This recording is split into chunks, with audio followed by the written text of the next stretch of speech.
நம்ம உடம்புல கண்ணுக்கு தெரியாத ஏகப்பட்ட பிரச்சனை இருக்குதுங்க.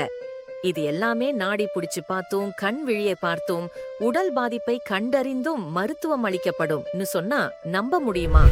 ஆமாங்க, நம்ம உளுந்தூர்பேட்டை கிழக்கு கந்தசாமிபுரத்தில் அமைந்துள்ள சஞ்சீவினி வாழ்வியல் மருத்துவத்தில் உள்ள மருத்துவர்கள் கழுத்து வலி, முதுகு தண்டுவட வலி, மூட்டு வலி, சைனஸ், ஆஸ்துமா, தோல் நோய், சர்க்கரை நோய், மன அழுத்தம், சிறுநீரக கற்கள், மூலம், பித்தப்பை கற்கள், கல்லீரல் பிரச்சனை, மாதவிடாய் கோளாறுகள், கர்ப்பப்பை பிரச்சனை, விந்தணு குறைபாடு போன்ற அனைத்து நோய்களுக்கும் ஒருங்கிணைந்த சிகிச்சை மூலம் அக்குபஞ்சர், கப்பிங் தெரபி, மசாஜ் சிகிச்சை, மூலிகை மருத்துவம் மற்றும் ஹோமியோபதி மருத்துவம் மூலமாக பக்க விளைவின்றி சிகிச்சை கொடுத்துட்டு வராங்க.